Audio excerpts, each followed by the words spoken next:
جل جلاله بار بار فرمائی من یطع الرسول فقد اطاع الله د ځان نه محبوب علیہ السلام مخکې کړي وای چې چا د محبوب صلی الله علیه وسلم تابعداري وکړه فقد اطاع الله د دې شو چې د الله حکم ومنو ومن یطع الله ورسوله بیا وای چې د الله او د الله رسول حکم ومنو فقد فاز فوزا عظیما یقینا چې دته دې کامیاب شو په کامیابی لوی سره بیا فرمایا اطیعوا الله واطیعوا الرسول تابعداریو کې د الله او د الله رسول بیا فرمای النبي اولا بالمؤمنین من انفسهم د خپل ځان نم اول د محبوب صلی الله علیه وسلم محبت مخکې دی او نبی علیہ الصلوۃ والسلام په خپل فرمای هغه پوری به یو قسم پتا سو کې مومن پورا پاتې نشي تر څو پوری چې ما سره محبت د خپل مور پلار نه او د ټولو خلکو نه زیات نه کړي د خپل ځان نه د مور او پلار انسان ته ډېر خواږي وي د مور او پلار نه او د ټولو خلکو نه چې زیات محبت ما سره نه وي کړی لا یؤمن احدکم هغې پورې به یو قسم په تاسو کې کامل مؤمن پاتې نشي چې کله موږ او تاسو کامل مؤمنان نشو نو زموږ او تاسو به هر یو کار کامل نه وي هغه به نیمګړی هغه که د ژوند په هره شعبه باندې نظر اچې هغې کې به نیمګړتیا موجود وي ولې چې ایمان کامل نه نو کار به دې څنګه کامل شي طریقه به دې څنګه کامله شي اولاد به دې څنګه کامل شي ښځه به دې څنګه کامله شي کور به دې څنګه کامل شي کاروبار به دې څنګه کامل شي اخلاق به دې څنګه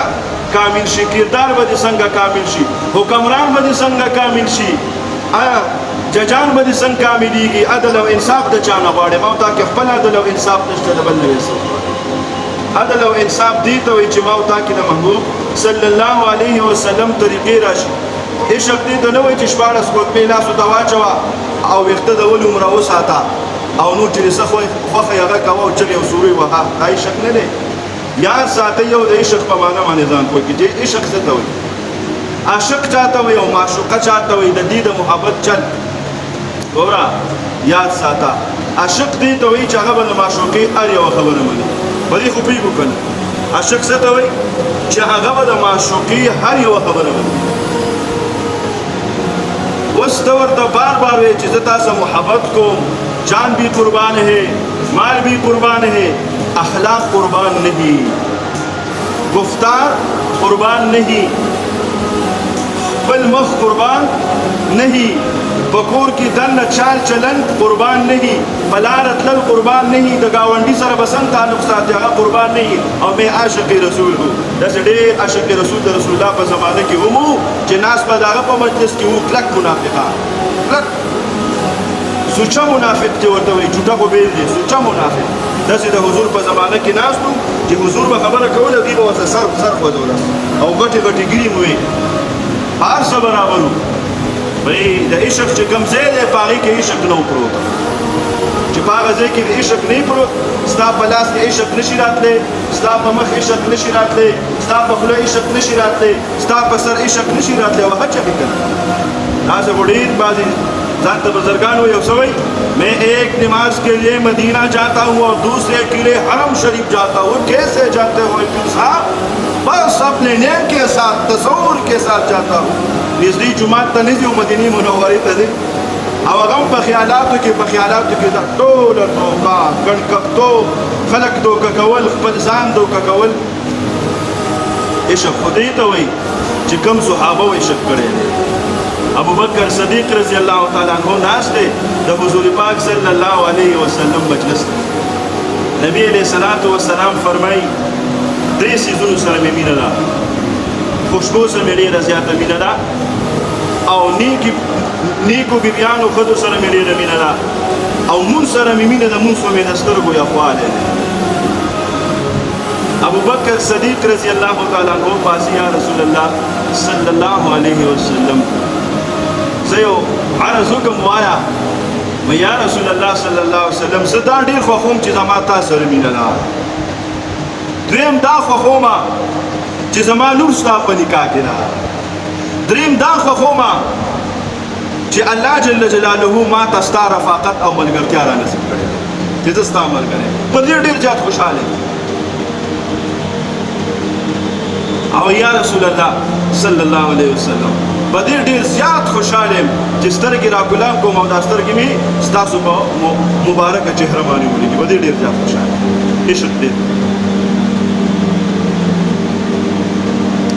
یو صحابي راغی رسول الله صلی الله علیه وسلم ته وایي اے د الله رسول صلی الله علیه وسلم یو خبره مې د زړه کې راغلې او ډېر زیات پې خفه یم چې د دې سره به څه کېږي نبی کریم صلی الله علیه وسلم ورته فرمایي و زما صحابي وایه څه خبره ده و یا رسول الله صلی الله علیه وسلم دلته خو تاسو سره زمونږ ملاقات کېږي د کور نه راوځو راشو تاسو سره کېږي وایي تاسو ویلي دي چې په جنت کې به د اوچتو خلکو درجه اوچته او د ادناو خلکو درجه به لاندې یا رسول الله تاسو خو پیغمبران یې تاسو خو به په جنت کې درجه اوچته او مونږ به درنه لاندې یا رسول الله هلته به زما او ستاسو ملاقات کېږي او که نو دلته په مینه نه مړېږي او څه کوي